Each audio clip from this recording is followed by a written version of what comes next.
Postmortem report के हिसाब से अंजलि का जो ब्रेन है वो अभी भी मिसिंग है। जो उसका भेजा था, जिसको हम ब्रेन कहते हैं, वो 5 से 6 किलोमीटर की बर्बरता के बाद कहीं कंजावाला रोड पे गिर गया और ब्रेन जो है वो मिसिंग है। और ये ब्रेन मिसिंग होने के बाद में जब मैंने पोस्टमार्टम में देखा, इसको भी मैं आपको बताऊंगा, ब्रेन मैटर मिसिंग। और डॉक्टर भूपेंद्र चौरसिया जो भी बात करेगा वो तथ्यों के आधार पे करेगा, कोई निधारादार बात नहीं करूंगा। जब से मुझे ये पता चला है कि मेरी बहन का ब्रेन ही मिसिंग है, अभी तक उसकी पोस्टमार्टम में ब्रेन नहीं मिला, दिल्ली पुलिस ब्रेन भी नहीं देख पाई, तो मैं इस मर्डर को अब सिर्फ मर्डर नहीं कहूँगा, मैं इसको एक नाम दूंगा जो मेडिकल टर्मिनोलॉजी में होता है, सैडिज्म मर्डर। सैडिज्म मर्डर मतलब होता है किसी को मारना एक अलग होता है और किसी को पेनफुल मौत देना अलग होता है। आपने सुना होगा एक झटका होता है और एक हलाल होता है। झटके में जो होता है एक ही बार में हम उसको मार देते हैं और हलाल में हम धीरे धीरे धीरे करके उसको मारते हैं। तो यहाँ पे अंजलि के साथ जो हुआ है, that is not a simple murder, it is a sadism murder in which उसको धीरे धीरे पेन दे के मारा गया है। पोस्टमार्टम रिपोर्ट के हिसाब से उसके शरीर पे तकरीबन 40 इंजुरीज आई हैं। मैं ये भी आपको दिखाना चाहता हूँ, सारे मीडिया जो हैं इसको देखें। तकरीबन 20 से 25 जो हैं वो ग्रेज्ड एब्रेशन हैं। ग्रेज्ड एब्रेशन जो टर्मिनोलॉजी मेडिकल में होती है, आप इसको इस तरीके से मान के चलिए कि जब 13 किलोमीटर में बॉडी जो थी वो घिसटा रही थी तो ज़मीन और बॉडी के बीच में हीट जनरेट होती है और हीट जनरेट होने के बाद वो एरिया जो है स्किन का वो जल जाता है। कम से कम बॉडी में 25 से 26 ऐसे मार्क्स है जहाँ पर उसको ग्रेज एब्रेशन हुआ है। 40 इंजुरीज टोटल नोट डाउन हुई हैं। अच्छा, पोस्टमार्टम रिपोर्ट में इस बात का भी खुलासा हुआ है कि some injuries are inconspicuous due to blackening, smudging and brush burn. Burn means जब ये 13 किलोमीटर की बर्बरता हो रही थी तो उसकी बॉडी और जो ज़मीन का सरफेस था वो इस तरीके से टकराया कि वहाँ हीट जनरेट हुई है और काफ़ी जो बॉडी पार्ट है वो ब्लैकनिंग भी हो गई है, जिसमें पोस्टमार्टम में वो सब चीज़ों का पता उनको नहीं लग पाया। कुछ ऐसे पार्ट्स भी हैं। अच्छा, इसमें जो फाइनल अच्छा, अगर मैं आपको चेस्ट के बारे में बताता हूँ तो रिब्स जो हैं वो पीछे से एक्सपोज हो चुके थे, expose from the back, grinding effect of ribs, sharpening. और जो सबसे इंपॉर्टेंट है, आपको जानना बहुत ज़रूरी है, दोनों लंग्स जो हैं वो बाहर आ चुके थे। लंग्स जो एक बहुत इंपॉर्टेंट ऑर्गन होते हैं किसी की भी बॉडी के लिए। आपने देखा कि कोविड में कैसे कोविड-19 वेरिएंट ने जो है लंग्स में जाके लोगों को ब्रीथिंग प्रॉब्लम कराई और कोविड सेकेंड वेव में कैसे लोग मरे। तो इसका जो लंग्स था, एक्सपोजिशन ऑफ लंग्स की पोजीशन चेंज हो चुकी थी और वो मर चुकी थी। 5 से 6 किलोमीटर की बर्बरता तक वो सहन कर पा रही थी, उसके बाद जो था वो सब खत्म था, सिर्फ एक शरीर का हिस्सा था। इसमें एक और पॉइंट मैं ऐड करूँगा, फाइनल कंक्लूजन।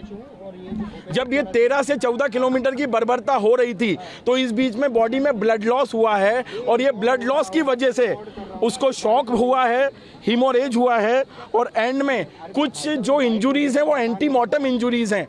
मेडिकल टर्मिनोलॉजी में एंटीमॉर्टम इंजुरीज वो होती हैं जो किसी की बॉडी में मरने के बाद आती हैं। तो 15 से 16 ऐसी इंजुरीज हैं जो मरने के बाद डिटेक्ट हुई हैं।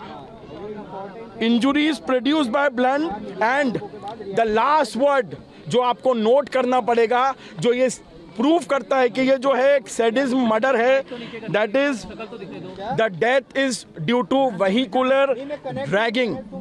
आप ये वर्ड नोट करिए, it is a vehicular dragging. So ये जो 13 किलोमीटर की बर्बरता हुई है इसके कारण ये मर्डर हुआ है, प्रॉपर प्लान मर्डर था।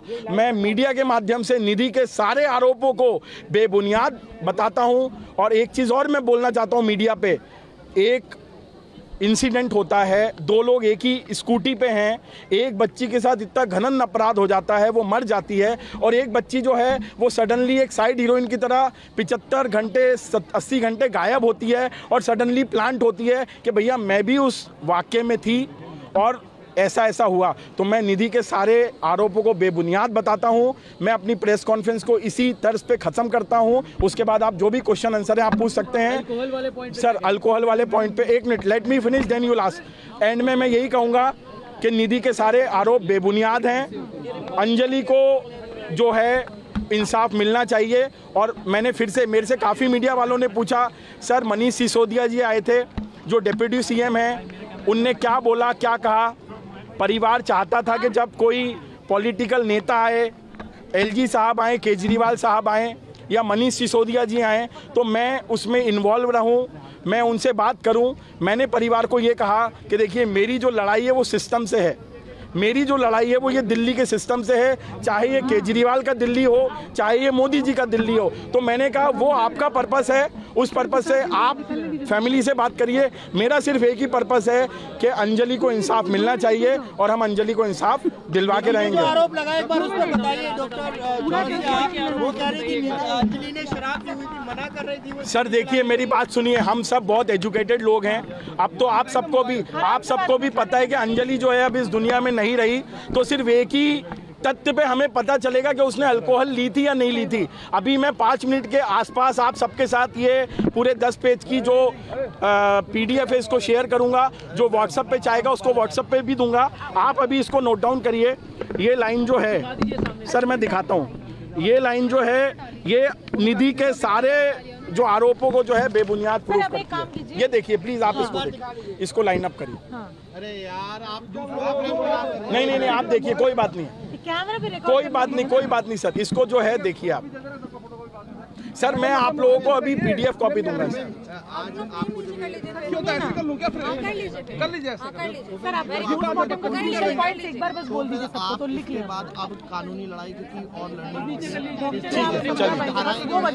सर मैं फिर से इसको रीड अप, एक मिनट। Semi digested food material present and wards are not affected, मतलब कि पोस्टमार्टम रिपोर्ट में एब्डोमेन में किसी भी तरीके का अल्कोहल पदार्थ नहीं पाया गया है। और ये जो रिपोर्ट है, मैं फिर से आपको, क्योंकि ऐसा ना लगे कि ये किसकी रिपोर्ट है, ये मौलाना आज़ाद मेडिकल कॉलेज में ये जो आपका पोस्टमार्टम रिपोर्ट नंबर 04/2023 और अंजलि जो है इसका जो आपका लेटर गया है ये F342 MB 100/2023 home and family welfare 515/19 doctor Upendra Kishore director professor HOD forensic medicine Maulana Azad, doctor Rupesh Chandra and doctor Vishan Kumar, जो नेम ऑफ डिकीज्ड हैं that is Anjali daughter of Satbir, 20 साल की एज थी, A35 करण विहार की निवासी थी। मैं ये सब चीज़ आपको इसलिए बता रहा हूँ कि मैं कोई दूसरी पोस्टमार्टम रिपोर्ट नहीं लाया हूँ, ये वही रिपोर्ट है